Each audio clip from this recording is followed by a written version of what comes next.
ಅಧ್ಯಾಯ 1 ನಾವು ಮಾತಾಡ್ತೀವಿ ಕರ್ನಾಟಕ ಭೂಕಂದಾಯ ಅಧಿನಿಯಮ 1964 ಬಗ್ಗೆ.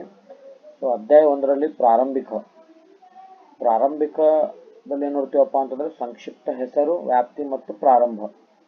ಇಲ್ಲಿ ಸಂಕ್ಷಿಪ್ತವಾದ ಹೆಸರು ಏನಪ್ಪಾ ಅಂತಂದ್ರೆ ಕರ್ನಾಟಕ ಭೂಕಂದಾಯ ಅಧಿನಿಯಮವನ್ನು ನಾವು 1964 ಅಧಿನಿಯಮ ಎಂದು ಕೂಡ ಕರೆಯತಕ್ಕದ್ದು. 1964 ಕರೆಯತಕ್ಕದ್ದು. ಆದ್ರೆ ಏನ್ ವ್ಯಾಪ್ತಿಯಪ್ಪ, ಇದ್ರ ವ್ಯಾಪ್ತಿ ಎಲ್ಲಿವರೆಗೆ ಇರ್ತಪ್ಪ ಅಂದ್ರೆ ಕರ್ನಾಟಕ ರಾಜ್ಯದ ಮೂಲೆವರೆಗೂ ಇದ್ರ ವ್ಯಾಪ್ತಿ ಇದ್ದಿರ್ತದ. ಇದನ್ನ ಹೆಂಗ್ ಪ್ರಾರಂಭ ಮಾಡ್ತಾರಪ್ಪ ಅಂದ್ರೆ ರಾಜ್ಯ ಸರ್ಕಾರ ಒಂದು ಅಧಿಸೂಚನೆ ಹೊರಡಿಸೋದ್ರ ಮೂಲಕ ಇದನ್ನು ಜಾರಿಗೆ ಬರ್ತಕ್ಕದ್ದು ಅಷ್ಟೇ. ಸೊ ಇದರಲ್ಲಿ ಪ್ರಾರಂಭಿಕದಲ್ಲಿ ನಾವು ಇಲ್ಲಿ ಇಂಪಾರ್ಟೆಂಟ್ ಏನಪ್ಪ ಅಂದ್ರೆ ಪರಿಭಾಷೆಗಳು ನೋಡ್ತೀವಿ ನಾವು. ಪರಿಭಾಷೆಗಳಲ್ಲಿ ಏನಪ್ಪಾ ಅಂತಂದ್ರೆ ಕೆಲವೊಂದು ಪದಗಳು ಬರ್ತಾವ್ರಿ, ಈ ವೊಕ್ಯಾಬ್ಯುಲರಿ ಇದ್ದಂಗೆ. ಸೊ ಇವುಗಳನ್ನ ಅರ್ಥ ಮಾಡ್ಕೊಂಡ್ಬಿಟ್ರೆ ನಮ್ಗೆ ಟಾಪಿಕ್ ಅಲ್ಲಿ ತುಂಬಾ ಈಸಿ ಆಗ್ತಾವ. ಮುಂದೆಲ್ಲ ತುಂಬಾ ಟಾಪಿಕ್ ಅಲ್ಲಿ ಈ ಪದಗಳಿಂದ ನಮ್ಗೆ ತುಂಬಾ ಉಪಯೋಗ ಆಗ್ತದೆ. ಸೊ ಮೊದಲನೇದು ವರ್ಗಾವಣೆ ಮಾಡಿದ ಅಂದ್ರೆ ಏನಪ್ಪಾ ಅಂದ್ರೆ ಒಬ್ಬ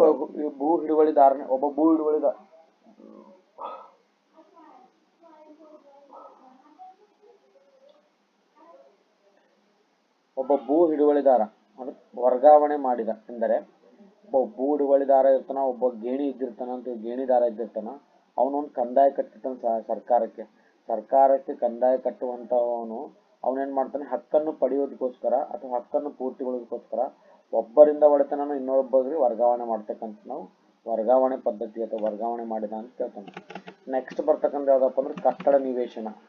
ಏನ್ ಕಟ್ಟಡ ನಿವೇಶನ ಅಂತಂದ್ರೆ ಅಂದ್ರೆ ಒಂದು ಕಟ್ಟಡ ಇರ್ತಕ್ಕಂಥ ಒಂದು ಕಟ್ಟಬೇಕಾದಂತ ಒಂದು ಜಾಗ ಇರ್ಬೋದು ಅಥವಾ ಅಲ್ಲಿರ್ತಕ್ಕಂಥ ಒಂದು ಪ್ಲಾಟ್ ಇರ್ಬೋದು. ಬರೀ ಕಟ್ಟಡ ನಿವೇಶನ ಅಂದ್ರೆ ಬರೀ ಮನೆ ಕಟ್ಟಿದ ಪ್ರದೇಶದ ಅಷ್ಟೇ, ಮನೆ ಕಟ್ಟಿದ ಪ್ಲೇಸಿಗೆ ನಾವು ಅಷ್ಟೇ ನಾವು ಕಟ್ಟಡ ನಿವೇಶನ ಅನ್ನೋದಿಲ್ಲ. ಬದಲಾಗಿ ಅದು ಖುಲ್ಲಾ ಜಾಗನೂ ನಾವು ಕಟ್ಟಡ ನಿವೇಶನ ಅಂತ ಕರಿತೀವಿ, ಅಥವಾ ಅಂಗಳಿಗೂ ಕೂಡ ನಾವು ಕಟ್ಟಡ ನಿವೇಶನ ಅಂತ ಕರಿತೀವಿ. ಸೊ ಬರ್ಬೋದು ಕಟ್ಟಡ ನಿವೇಶನ ಅಂದ್ರೆ ಬರೀ ಮನೆ ಕಟ್ಟಿದಷ್ಟೇ ಅಲ್ಲ, ಖುಲ್ಲಾ ಜಾಗ, ಪ್ಲಾಟ್, ಓಪನ್ ಪ್ಲಾಟ್, ಇದೆಲ್ಲಕ್ಕ ಕಟ್ಟಡ ನಿವೇಶನ ಅಂತ ಕರೀತಾರೆ. ನೆಕ್ಸ್ಟ್ ಎಲ್ಲೆ ಗುರುತುಗಳು. ಏನಪ್ಪ ಎಲ್ಲೆ ಗುರುತುಗಳು ಅಂದ್ರೆ ಇಲ್ಲಿ ಡೆಫಿನೇಷನ್ ಪ್ರಕಾರ ಈಗ ಒಂದು ಹೊಲ ಇದ್ದಿರ್ತದೆ ನಿಮ್ದು. ಆ ಹೊಲದಲ್ಲಿ 4 ಬಾಂಧ್ ಕಲ್ಲುಗಳು ಇದ್ದಿರ್ತಾವ ಅಂತ ಹೇಳ್ತಾರೆ. ಆ ಬಾಂಧ್ ಕಲ್ಲುಗಳನ್ನು ಒಬ್ಬ ಸರ್ವೆ ಅಧಿಕಾರಿ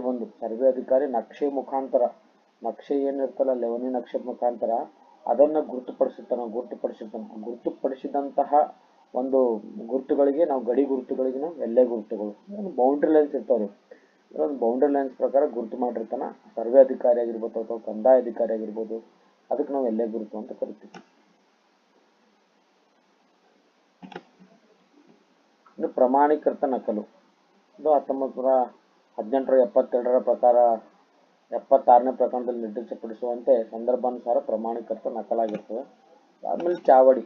ಇಲ್ಲಿ ಚಾವಡಿ ಅಂದ್ರೆ ಯಾವುದೇ ಗ್ರಾಮದಲ್ಲಿ ಡೆಪ್ಯೂಟಿ ಕಮಿಷನರ್ ಅವರು ಅದನ್ನ ಡಿಸೈಡ್ ಮಾಡ್ಬೋದು, ನಿಶ್ಚಯ ಮಾಡ್ಬೋದು. ಅದು ಚಾವಡಿ ನಿಶ್ಚಯ ಮಾಡುವಂತ ಅಧಿಕಾರ ಡೆಪ್ಯೂಟಿ ಕಮಿಷನರ್ ಅವರಿಗೆ ಇದ್ದಿರ್ತದೆ.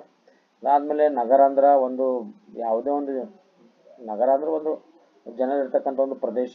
ಅದು ಒಂದೇ ಕಾನೂನು ಅಡಿಯಲ್ಲಿ ಇರ್ತಕ್ಕಂಥ ನಗರಸಭೆ, ಪೌರಸಭೆಗೆ ನಾವು ನಗರ ಅಂತ ಕರಿತೀವಿ. ಇನ್ನು ವರ್ಗೀಕರಣ ಮೌಲ್ಯ ಅಂದ್ರೆ ಏನಪ್ಪಾ, ಇಲ್ಲಿ ವರ್ಗೀಕರಣ ಮೌಲ್ಯ ಅಂತಂದ್ರೆ ಮಣ್ಣಿನ ವರ್ಗೀಕರಣದ ಆಧಾರದ ಮೇಲೆ ಅಲ್ಲಿರ್ತಕ್ಕಂಥ ನೀರು, ಭೂಪ್ರದೇಶ, ಆ ಮಣ್ಣಿನ ಪ್ರಯೋಜನೆ, ಇವುಗಳನ್ನು ಆಧಾರವಾಗಿ ಇಟ್ಕೊಂಡು ದಾಖಲೆಗಳನ್ನು ರೆಡಿ ಮಾಡ್ತಕ್ಕಂಥವು. ದಾಖಲೆಗಳನ್ನು ರೆಡಿ ಮಾಡಿ ಆ ಜಮೀನಿನ ಮೌಲ್ಯ, ಆ ವ್ಯಾಲ್ಯೂ ರೀ, ಅಂದ್ರೆ ವ್ಯಾಲ್ಯೂಗೆ ನಾವು ಏನಂತ ಕರಿತೀವಿ, ವರ್ಗೀಕರಣ ಮೌಲ್ಯ ಅಂತ ಕರಿತೀವಿ, ವರ್ಗೀಕರಣ ಮೌಲ್ಯ. ಅದಾದ್ಮೇಲೆ ನೆಕ್ಸ್ಟ್ ಭೂಮಿಯ ವರ್ಗ ಅಂದ್ರೆ ಭೂಮಿಯನ್ನು ತರಿ ಭೂಮಿ, ಕುಸ್ಕಿ ಭೂಮಿ, ಭಾಗಾಯಿತ ಭೂಮಿ ಮತ್ತು ಪ್ಲಾಂಟೇಶನ್ ಭೂಮಿಗಳಂತಾಗಿ ವರ್ಗಾವಣೆ ಮಾಡಿದಾರ. ಅದರಲ್ಲಿ ಕುಸ್ಕಿ ಭೂಮಿ ಅಂತಂದ್ರ ಪ್ರಕರಣ 202 ಪ್ರಕಾರ ನಿರಸಿತನಾದಂತ ಯಾವುದೇ ಕಾನೂನಲ್ಲಿ ಅವ್ರು ರೆಡಿ ಮಾಡಿರ್ತಾರ. ಅಂದ್ರೆ ಉದಾಹರಣೆಗೆ ಮೂಲ ಸರ್ವೆ ಆದಂತ ಸಮಯದಲ್ಲಿ ಇದನ್ನು ಕುಸ್ಕಿರಿ, ಇದು ಭಾಗಾಯಿತು ಅಂತ ಮೊದಲು ಡಿಸೈಡ್ ಮಾಡಿದಾರ ಅವರು. ಆ ಡಿಸೈಡ್ ಮಾಡಿದಂತ ಭೂಮಿಗಳಿಗೆ ನಾವು ಕುಸ್ಕಿ ಭೂಮಿ ಅನ್ಬಹುದು. ಅಥವಾ ರಾಜ್ಯ ಸರ್ಕಾರದ ಸ್ವತ್ತಾಗಿರ್ತಕ್ಕಂಥ ಯಾವುದೇ ಜಲಮೂಲಗಳಿಂದ ನಾವೇನಾದ್ರೂ ನೀರನ್ನು ಉಪಯೋಗ ಮಾಡಿಕೊಂಡು ನಾವು ಏನಾದ್ರೂ ವ್ಯವಸಾಯ ಮಾಡ್ತಾ ಇದ್ರೆ, ವ್ಯವಸಾಯ ಮಾಡಿ ಕುಸ್ಕಿ ಬೆಳೆಗಳನ್ನು ಬೆಳೆಸ್ತಾ ಇದ್ರೆ ಅಂತವಕ್ಕೆ ನಾವು ಕುಸ್ಕಿ ಭೂಮಿ ಅಂತ ಕರಿಬಹುದು. ಏನಪ್ಪಾ ರಾಜ್ಯ ಸರ್ಕಾರದ ಸ್ವತ್ತಾಗಿರುವ ಅಂತಂದ್ರೆ, ರಾಜ್ಯ ಸರ್ಕಾರ ಸ್ವತ್ತಾಗಿರೋದು ಏನಪ್ಪಾ ಅಂತಂದ್ರೆ, ಈಗ ಸಪೋಸ್ ಕೆರೆಗಳಿರ್ತಾವ, ನಾಲಾಗಳು, ಕೆರೆಗಳಾಗಿರ್ಬೋದು, ಡ್ಯಾಮ್ಗಳಾಗಿರ್ಬೋದು. ಇದ್ರ ಮೂಲಕ ನಾವು ನೀರನ್ನು ತಗೊಂಡ್ಬಿಟ್ಟು ನೀರಾವರಿ ಮಾಡ್ತಾ ಇದ್ರೆ ಅಂತ ಒಂದು ನೀರಾವರಿ ಮಾಡ್ತಕ್ಕಂಥ ಒಂದು ಭೂ ಪ್ರದೇಶವನ್ನು ನಾವು ಕುಸ್ಕಿ ಭೂಮಿ ಅಂತ ಕರಿತೀವಿ. ಖುಷ್ಕಿ ಭೂಮಿ. ಖುಷ್ಕಿ ಭೂಮಿಗೆ ಇನ್ನೊಂದು ಅಧ್ಯಾಯ ಹೇಳ್ಬೋದು ನಾವು, ಅಥವಾ ಇನ್ನೊಂದು ಡೆಫಿನೇಷನ್ ಏನಪ್ಪ ಅಂದ್ರೆ ಖುಷ್ಕಿಗೆ ಮಳೆ ಆಧಾರಿತ ಬೇಸಾಯ ಪದ್ಧತಿಯನ್ನು ನಾವು ಖುಷ್ಕಿ ಭೂಮಿನೂ ಅಂತ ಕರಿತೀವಿ. ಈ ಉದಾಹರಣೆಯಾಗಿ ನಾವು ಏನಪ್ಪಾ ಅಂದ್ರೆ ಉದಾಹರಣೆಗೆ ತೊಗರಿ, ಜೋಳ, ಉತ್ತರ ಕರ್ನಾಟಕದಲ್ಲಿ ನಾವು ಅತಿ ಹೆಚ್ಚು ಖುಷ್ಕಿ ಭೂಮಿಯನ್ನು ನೋಡ್ಬೋದು. ಅದಾದ್ಮೇಲೆ ತರಿ ಭೂಮಿ. ಈ ತರಿ ಭೂಮಿ ಅಪ್ಪ ಅಂತಂದ್ರೆ ರಾಜ್ಯ ಸರ್ಕಾರದ ಸ್ವತ್ತಾಗಿರುವ ಯಾವುದೇ ಜಲಮೂಲಗಳಿಂದ ನಾವು ನೀರನ್ನು ಪಡೆದು ನಾವು ಬೇಸಾಯ ಮಾಡ್ತಾ ಇದ್ದಾಗ ಅದಕ್ಕೆ ನಾವು ತರಿ ಭೂಮಿ ಅಂತ ಕರಿತೀವಿ. ರಾಜ್ಯ ಸರ್ಕಾರದ ಸ್ವತ್ತಾಗಿರೋದ ಅಂದ್ರೆ ಯಾವ್ದಿರ್ಬೋದು ಅಂದ್ರೆ ಬೋರ್ವೆಲ್ ಆಗಿರ್ಬೋದು, ಕೊಳವೆ ಬಾವಿಗಳಾಗಿರ್ಬೋದು, ಅಥವಾ ಬಾವಿಗಳಾಗಿರ್ಬೋದು. ಸೊ ಇದ್ರ ಮೂಲಕ ನಾವು ನೀರನ್ನು ತಗೊಂಡು ನಾವು ವ್ಯವಸಾಯ ಮಾಡ್ತೀವಲ್ಲ ಅಂತ ಒಂದು ಪದ್ಧತಿಗೆ ನಾವು ತರಿ ಭೂಮಿ ಅಂತ ಕರಿತೀವಿ. ಈಗ ಉದಾಹರಣೆ ನೀರಾವರಿ ಆಧಾರಿತ ಬೆಳೆ ಅಂದ್ರೆ ಕಬ್ಬು, ಭತ್ತ, ರಾಗಿ, ಈ ತರ ನೀರಾವರಿ ಆಧಾರಿತ ಬೆಳೆಗಳಿಗೆ ನಾವು ಈ ತರ ತರಿ ಭೂಮಿ ಅಂತ ಹೇಳ್ಬೋದು. ಅದಾದ್ಮೇಲೆ ಬಾಗಾಯತು ಭೂಮಿ ಅಂದ್ರೆ ಫಲವತ್ತಾದ ಭೂಮಿಗಳನ್ನು ಬಾಗಾಯತು ಭೂಮಿಗಳಂತ ಕರಿತೀವಿ. ಅಥವಾ ಬಾಗಾಯತು ಭೂಮಿಯಲ್ಲಿ ಅಂತಂದ್ರೆ ಪ್ಲಾಂಟೇಶನ್ ವಲ್ಲದ ಇತರ ಬೆಳೆಗಳನ್ನು ಬೆಳೆಸೋದು. ಅದು ಪ್ಲಾಂಟೇಶನ್ ಭೂಮಿ ಬಿಟ್ಟು ಮಿಕ್ಕಿದ ಎಲ್ಲಾ ಬೆಳೆಗಳನ್ನು ಬೆಳೆಸ್ತಕ್ಕಂಥ ಒಂದು ಭೂಮಿಗೆ ನಾವು ಬಾಗಾಯತು ಭೂಮಿಗಳಂತ ಕರಿತೀವಿ. ಬಾಗಾಯತದಲ್ಲಿ ಖುಷ್ಕಿ ಬಾಗಾಯತು ಭೂಮಿ ಮತ್ತು ತರಿ ಬಾಗಾಯತು ಭೂಮಿ ಸೇಮ್ ಡೆಫಿನೇಷನ್. ಖುಷ್ಕಿ ಬಾಗಾಯತು ಭೂಮಿಯಲ್ಲೂ ಸೇಮ್ ರಾಜ್ಯ ಸರ್ಕಾರ ಸ್ವತ್ತಾಗಿರುವ ಯಾವುದೇ ಜಲಮೂಲಗಳಿಂದ ನೀರನ್ನು ಪಡೆದು ಖುಷ್ಕಿ ತರಿ ಬಾಗಾಯತು ವಲ್ಲದ ಬೆಳೆಗಳನ್ನು ಬೆಳೆಸ್ತದೆ ನಾವು ಖುಷ್ಕಿ ಬಾಗಾಯತು ಅನ್ಬೋದು. ಪ್ರಕರಣ 202ರಲ್ಲಿ ನಾವು ಅದನ್ನು ನೋಡ್ಬೋದು. ಅದಾದ್ಮೇಲೆ ತರಿ ಬಾಗಾಯತಲ್ಲೂ ಸೇಮ್ ಇದೇ ತರ ತರಿ ಬೆಳೆಗಳನ್ನು ಬೆಳೆಸಬಹುದು. ಆಮೇಲೆ ಪ್ಲಾಂಟೇಶನ್ ಭೂಮಿ. ಪ್ಲಾಂಟೇಶನ್ ಭೂಮಿ ಅಂದ್ರೆ ಪ್ಲಾಂಟೇಶನ್ ಬೆಳೆಗಳಾದ ಏಲಕ್ಕಿ, ಕಾಫಿ, ಮೆಣಸು, ರಬ್ಬರ್ ಮತ್ತು ಚಹಾ ಪ್ಲಾಂಟೇಶನ್ಗಳಂತ ಬೆಳೆಗಳನ್ನು ಬೆಳೆಯುವ ಭೂಮಿಗೆ ನಾವು ಪ್ಲಾಂಟೇಶನ್ ಭೂಮಿಗಳನ್ನು ಕರಿತೀವಿ. ಪ್ಲಾಂಟೇಶನ್ ಭೂಮಿಗಳು ನಾವು ದಕ್ಷಿಣ ಕರ್ನಾಟಕದ ಕಡೆ ನೋಡ್ಬೋದು. ಇದಾದ್ಮೇಲೆ ಎಸ್ಟೇಟ್ ಅಂದ್ರೆ ಏನಪ್ಪಾ ಅಂದ್ರೆ ಒಂದು ಭೂಮಿಯಲ್ಲಿರ್ತಕ್ಕಂತಹ ಹಿತಾಸಕ್ತಿ ಅಥವಾ ಭೂಮಿಯಲ್ಲಿರ್ತಕ್ಕಂಥ ಯಾವುದೇ ಹಿತಾಸಕ್ತಿಯನ್ನು ಹೊಂದಿರಲು ಒಂದು ಸಮರ್ಥವಾದಂತಹ ಒಂದು ವ್ಯಕ್ತಿ ಅಥವಾ ಸಮರ್ಥವಾದಂತಹ ಒಂದು ಜನಗಳ ಗುಂಪಿಗೆ ನಾವು ಎಸ್ಟೇಟ್ ಅಂತ ಕರಿತೀವಿ. ಅಂದ್ರೆ ಭೂಮಿ ಹಿತಾಸಕ್ತಿ ಅಥವಾ ಭೂಮಿಯಲ್ಲಿರ್ತಕ್ಕಂಥ ಯಾವುದೇ ಹಿತಾಸಕ್ತಿಯನ್ನು ಹೊಂದಿರ್ಬೇಕಾದ್ರೆ ಅವನು ಸಮರ್ಥನಾಗಿರ್ಬೇಕು ಅಥವಾ ಗುಂಪು ಸಮರ್ಥ ಆಗಿರೋದಕ್ಕೆ ನಾವೇನಂತ ಕರಿತೀವಪ್ಪ ಅಂದ್ರೆ ಸ್ಟೇಟ್ ಅಂತ ಕರಿತೀವಿ. ಅದಾದ್ಮೇಲೆ ಗುಂಪು ಅಂದ್ರೆ ಏನಪ್ಪಾ ಅಂದ್ರೆ ಪ್ರಕರಣ 116ನೇ ಪ್ರಕರಣದಲ್ಲಿ ಏನ್ ವಿವರಣೆ ಮಾಡಿದಾರಪ್ಪ ಅಂತಂದ್ರೆ ಒಂದು ಭೂ ಪ್ರದೇಶ ಇರ್ತದಲ್ಲ, ಆ ಭೂ ಪ್ರದೇಶದಲ್ಲಿ ಪ್ರತಿಯೊಂದು ಭೂಮಿ ಬೇರೆ ಬೇರೆ ತರದ ಆಗಿರ್ತದೆ. ಪ್ರತಿಯೊಂದು ಭೂಮಿ ಬೇರೆ ಬೇರೆ ಮಣ್ಣನ್ನು ಹೊಂದಿರ್ತದೆ. ಆ ಮಣ್ಣಿಗೆ ಪ್ರತಿಯೊಂದು ಭೂಮಿಗೆ ಮಣ್ಣಿನ ಆಧಾರದ ಮೇಲೆ ದರವನ್ನು ಯಾವ ಮಣ್ಣಿಗೆ ಎಷ್ಟು ದರ ಅಂತ ಫಿಕ್ಸ್ ಮಾಡಿಬಿಟ್ಟು ಅದಕ್ಕೆ ಫಿಕ್ಸ್ ಮಾಡಿ ಸಾಕಷ್ಟು ಮಟ್ಟಿಗೆ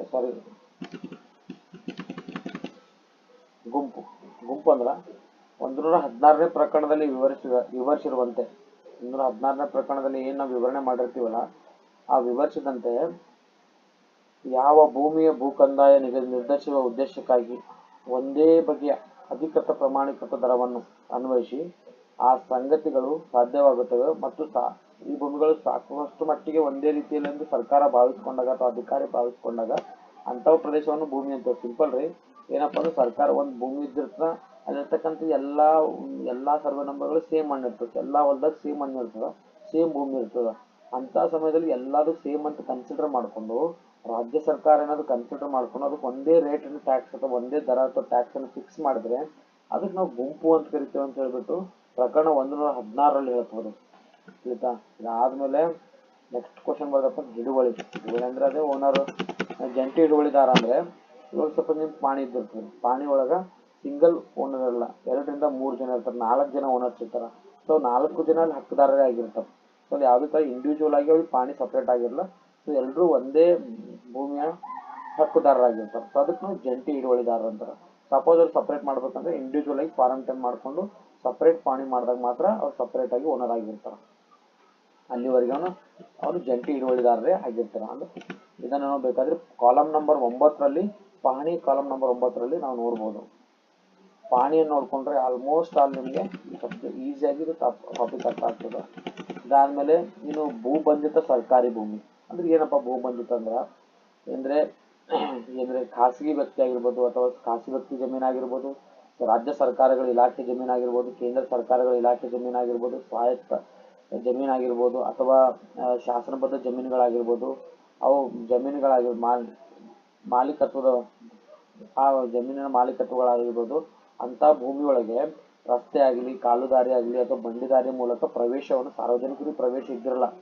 ಆಮೇಲೆ ಅದು ಸಾರ್ವಜನಿಕ ಉಪಯೋಗನೂ ಆಗಲ್ಲ, ಒಂದು ಖರಾಬ್ ಭೂಮಿ ಅಂತ ಅಂತ ಒಂದು ಪ್ರದೇಶಕ್ಕೆ ನಾವು ಏನಂತ ಕರಿತೀವಿ, ಭೂಬಂಧಿತ ಸರ್ಕಾರಿ ಭೂಮಿ ಅಂತ ಕರಿತೀವಿ. ಈ ನೆಕ್ಸ್ಟ್ ಕ್ವಶನ್ ಏನಪ್ಪಾ ಅಂತಂದ್ರೆ ಭೂಮಾಲೀಕ ಅಂದ್ರೆ ಮತ್ತೆ ಭೂಮಾಲೀಕ, ಭೂ ದಾಖಲೆಗಳು. ಇನ್ನು ಭೂ ದಾಖಲೆಗಳು ಬಹಳ ಇಂಪಾರ್ಟೆಂಟ್. ಈ ಭೂ ದಾಖಲೆಗಳು ಎಲ್ಲಿ ಸಂಗ್ರಹ ಆಗಿರ್ತಾವ ಅಂದ್ರೆ ಭೂ ದಾಖಲೆಗಳು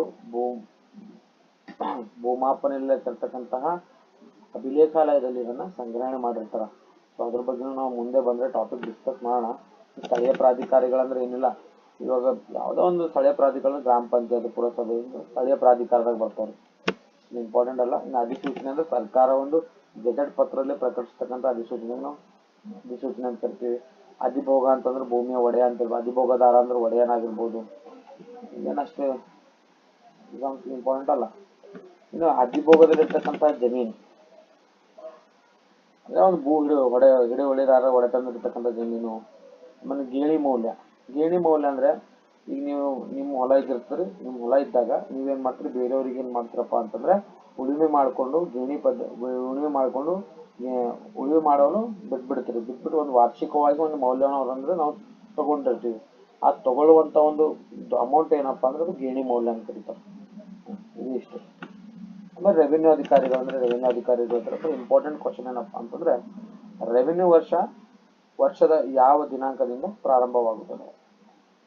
ರೆವಿನ್ಯೂ ವರ್ಷ ಜುಲೈ 1ರಿಂದ ದಿನಾಂಕದಿಂದ ಪ್ರಾರಂಭವಾಗ್ತದೆ. ವರ್ಷದ ಜುಲೈ 1ನೇ ದಿನಾಂಕದಿಂದ ನಾವು ಒಂದು ರೆವಿನ್ಯೂ ವರ್ಷ ಪ್ರಾರಂಭವಾಗ್ತದೆ. ಆರ್ಥಿಕ ವರ್ಷಗಳ ಪ್ರತಿಯೊಂದು ಬೇರೆ ಬೇರೆ, RBI ಆರ್ಥಿಕ ವರ್ಷ ಬೇರೆ ಇರ್ಬೋದು, ಭಾರತ ಸರ್ಕಾರ ಆರ್ಥಿಕ ವರ್ಷ ಬೇರೆ ಇರ್ಬೋದು. ಸೊ ಈ ತರ ರೆವಿನ್ಯೂ ವರ್ಷ ಯಾವಾಗ ಸ್ಟಾರ್ಟ್ ಆಗ್ತದಪ್ಪ ಅಂದ್ರೆ ಜನವರಿ 1ರಿಂದ ಸ್ಟಾರ್ಟ್ ಆಗ್ತದೆ ಅಂತ ಹೇಳ್ಬೋದು. ಇನ್ನು ಕಂದಾಯ ವ್ಯವಸ್ಥೆ ಅಂದ್ರೆ ಆ ವಲಯದಲ್ಲಿರ್ತಕ್ಕಂಥ ಭೂಕಂದಾಯ ನಿರ್ಧರಣೆ ಮಾಡುವ ವ್ಯವಸ್ಥೆಗಳು ಕಂದಾಯ ವ್ಯವಸ್ಥೆ ಅಂತ ಕರಿತೀವಿ. ಅಷ್ಟು ಇಂಪಾರ್ಟೆಂಟ್ ಅಲ್ಲ. ಅದಾದ್ಮೇಲೆ ಅಧಿಕೃತ ಪ್ರಮಾಣ ದರ ಅಂತ ಹೇಳಿದಾಗ ಒಂದು ವರ್ಗ, ಒಂದು ಎಲ್ಲಾ ವರ್ಗಗಳ ಭೂಮಿ ಇದ್ದಿರ್ತದ. ಸೊ ಒಂದು ಕಪ್ಪು ಮಣ್ಣು, ಕೆಂಪು ಮಣ್ಣು, ಈ ತರ ಎಲ್ಲಾ ತರದ ಭೂಮಿ ಹಿಡುವಳಿ ಇದ್ದಿರ್ತದೆ. ಆ ಎಲ್ಲಾ ಹಿಡುವಳಿ, ಎಲ್ಲಾ ಸರ್ವೆ ನಂಬರ್ಗಳು ಒಳಗೊಂಡಂತೆ ಒಂದೇ ಪ್ರಮಾಣದ ದೂರ, ಒಂದೇ ರೇಟ್ ಫಿಕ್ಸ್ ಮಾಡಿಬಿಡೋದಕ್ಕೆ ನಾವು ಅಧಿಕೃತ ಪ್ರಮಾಣ ದರ ಅಂತ ಕರಿತೀವಿ. ಅಥವಾ ನೀವು ಇದನ್ನು KDT ಅನ್ಬೋದು. KDT ಅಂದ್ರೆ ಖಾಯಂ ದರ ತಖ್ತೆನೂ ಅನ್ಬೋದು. ಅಂದ್ರೆ ಒಂದು ಗ್ರಾಮದಲ್ಲಿರ್ತಕ್ಕಂಥ ಎಲ್ಲಾ ಸರ್ವೆ ನಂಬರ್ಗಳಿಗೆ ಒಂದೇ ತಖ್ತೆ, ಒಂದೇ ಸರ್ವೆ ನಂಬರ್, ಒಂದೇ ನಾವು ದರವನ್ನು ಫಿಕ್ಸ್ ಮಾಡೋದಕ್ಕೆ ನಾವು KDT ಅಂತ ಕರಿತೀವಿ. ಅದಾದ್ಮೇಲೆ ಪ್ರಧಾನ ಹಿಡುವಳಿದಾರರಾಗಿರ್ಬೋದು. ಮೋಜಣಿ ಅಂದ್ರೆ ಏನು? ಸರ್ವೆ ಅಂತಂದಾಗ ಏನು? ಸರ್ವೆ ಅಧಿಕಾರಿಯಪ್ಪ ಅಂತಂದ್ರೆ ಸರ್ವೆ ಅಂದ್ರೆ ಏನು? ಮೋಜಣಿ ಅಂದ್ರೆ ಸರ್ವೆ. ಏನ್ ಸರ್ವೆ ಅಂದ್ರೆ ಒಬ್ಬ ಅಧಿಕಾರಿ ಬಂದಿರ್ತಾನ, ನೀವು ಹೊಲ ಅಳಿಬೇಕಂತೇಳಿ ಆಫೀಸ್ಗೆ ಹಾಕಿರ್ತೀರಿ. ಅದನ್ನ ಬಂದ್ಬಿಟ್ಟು ಅವ ಏನ್ ಮಾಡ್ತಾನಪ್ಪ ಅಂದ್ರೆ ಅಲ್ಲಿ ಎಲ್ಲೆಗಳನ್ನು ಗುರುತಿಸ್ಕೊತಾನೆ. ಎಲ್ಲೆಗಳು ಅಥವಾ ಗಡಿ ಗುರುತುಗಳು, ಬೌಂಡ್ರಿ ಲೈನ್ ಫಿಕ್ಸ್ ಮಾಡ್ಕೊಂಡು ನಕ್ಷೆಯನ್ನು ತಯಾರಿಸಿ ಅದ್ರ ಅಳತೆ ಮಾಡಿ ನಕ್ಷೆಯನ್ನು ತಯಾರಿಸ್ಕೊಂಡು ಮತ್ತೆ ಕಂದಾಯ ಇಲಾಖೆ ಕಳಿಸ್ತಕ್ಕಂಥ ಒಂದು ಪದ್ಧತಿಗೆ ನಾವು ಮೋಜಣಿ ಪದ್ಧತಿ ಅಂತ ಕರಿತೀವಿ. ಆದ್ಮೇಲೆ ಮೋಜಣಿ ಗುರುತುಗಳು ಅಂದ್ರೆ ಯಾವ ನೋಡ್ರಿ? ಈ ಮೋಜಣಿ ಗುರುತುಗಳು ಅಂತಂದಾಗ ಮೋಜಣಿ ಗುರುತುಗಳು ಅಂದ್ರೆ ಸಿಂಪಲ್ ಆಗಿ ನೋಡ್ರಿ, ಈಗ ನೀವು ಗಡಿ ಗುರುತು ಮಾಡ್ಬೇಕಂದ್ರೆ ಅದು ಹದ್ಬಸ್ತ್ ಮಾಡ್ಬೇಕಂತಂದಿರ್ತೀವಿ. ಹದ್ಬಸ್ತ್ ಅಂದ್ರೆ ನಿಮ್ಮ ಹೊಲದಲ್ಲಿ ಬೌಂಡ್ರಿ ಲೈನ್ ಫಿಕ್ಸೇಷನ್ ಮಾಡ್ಬೇಕಂತ ಬಂತಪ್ಪ ಅಂತಂದಾಗ ಸರ್ವೆ ಅಧಿಕಾರಿ ಅಥವಾ ಕಂದಾಯ ಅಧಿಕಾರಿಗಳು ಏನ್ ಮಾಡ್ತಾರಪ್ಪ ಅಂದ್ರೆ ಬಂದು ಬೌಂಡ್ರಿ ಲೈನ್ ಫಿಕ್ಸ್ ಮಾಡಿರ್ತಾರೆ. ಯಾವ ಬೌಂಡ್ರಿ ಲೈನ್ ಅಂದ್ರೆ ಒಂದು ಬದು ತೋರಿಸಿರ್ತಾರ, ಅಥವಾ ಮಣ್ಣಿನ ಬದು ತೋರಿಸಿರ್ತಾರ, ಅಥವಾ ಕೃತಕವಾದ ಬೇಲಿಯನ್ನು ತೋರಿಸಿರ್ತಾರ. ಈ ತರ ಅವ್ರು ತೋರಿಸಿಕೊಟ್ಟಂತಹ ಆ ಗುರುತಿಗೆ ನಾವು ಮೋಜಣಿ ಗುರುತು ಅಂತ ಕರಿತೀವಿ. ನಾವೇ ಹೋಗಿ ನಾವೇ ಗುರುತು ಹಾಕೊಂಡಾಗ ಅದು ಗುರುತಾಗಲ್ಲ. ಮೋಜಣಿ ಅಧಿಕಾರಿ ಅಥವಾ ಕಂದಾಯ ಅಧಿಕಾರಿ ಬಂದು ಆ ಪ್ಲೇಸಿಗೆ ಬಂದು ಗುರುತನ್ನು ಹಾಕಿದಾಗ ಮಾತ್ರ ಅದಕ್ಕೆ ನಾವು ಮೋಜಣಿ ಗುರುತು ಅಂತ ಕರಿತೀವಿ. ಇದು ಕೂಡ ಇಂಪಾರ್ಟೆಂಟ್. ಅದಾದ್ಮೇಲೆ ಮೋಜಣಿ ಅಧಿಕಾರಿ ಒಬ್ಬ ಸರ್ವೇಯರ್, ಅವ್ರು ಯಾವ ಪ್ರಕರಣದ ಅಡಿಯಲ್ಲಿ ಅವರನ್ನು ನೇಮಕ ಮಾಡ್ತಾರಪ್ಪ ಅಂದ್ರೆ ಅವ್ರು ಪ್ರಕರಣ 18ರ ಪ್ರಕರಣದ ಅಡಿಯಲ್ಲಿ ಮೋಜಣಿ ಅಧಿಕಾರಿ ಅವರನ್ನು ನೇಮಕ ಮಾಡ್ತಾರ. ಅದು ಕೂಡ ಬಹಳಷ್ಟು ಇಂಪಾರ್ಟೆಂಟ್ ಅದ. ಈ ಸರ್ವೆ ನಂಬರ್ ಬರ್ತದೆ.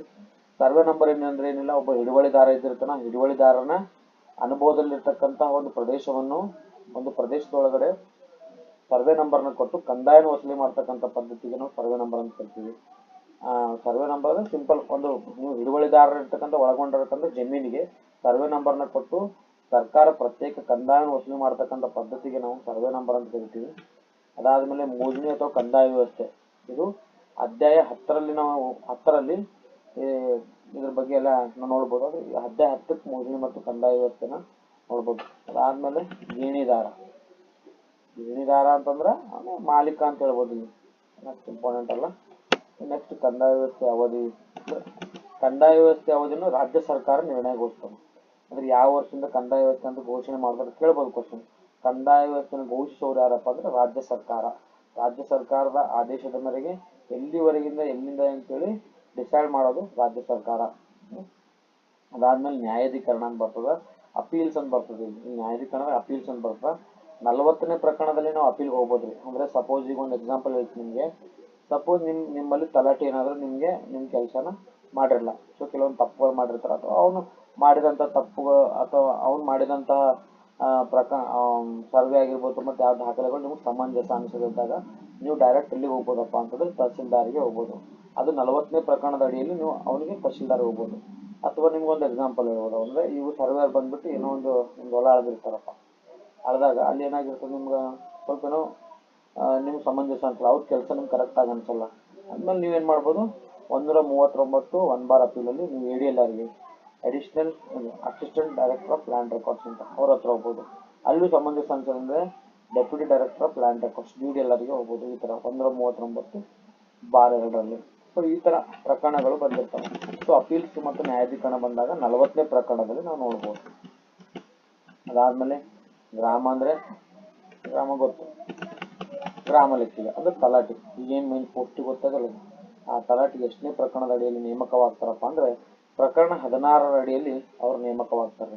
ಪ್ರಕರಣ 16ರ ಅಡಿಯಲ್ಲಿ ಗ್ರಾಮ ಲೆಕ್ಕಿಗ ನೇಮಕವಾಗ್ತಾನೆ.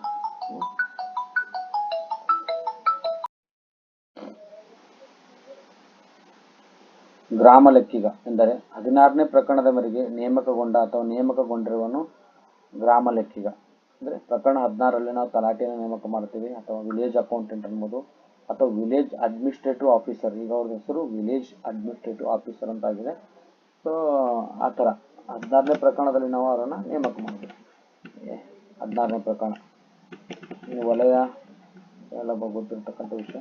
ಸೊ ಏನೇನು ನೆನಪಿನಲ್ಲಿ ಇಡಬೇಕಾದಂತಹ ಕೆಲವು ಸಂಗತಿಗಳು. ಏನೇನು ನೆನಪಿನಲ್ಲಿ ಇಡಬೇಕು, ಗ್ರಾಮ ಲೆಕ್ಕಿಗ ಪ್ರಕರಣ 16ರ ಪ್ರಕಾರ ನೇಮಕವಾಗ್ತಾನೆ.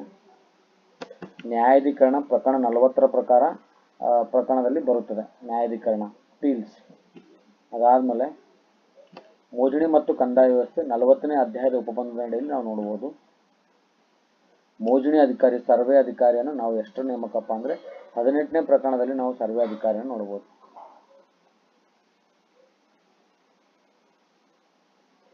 ರೆವಿನ್ಯೂ ವರ್ಷ ಜುಲೈ 1 ವರ್ಷ, ಜುಲೈ 1.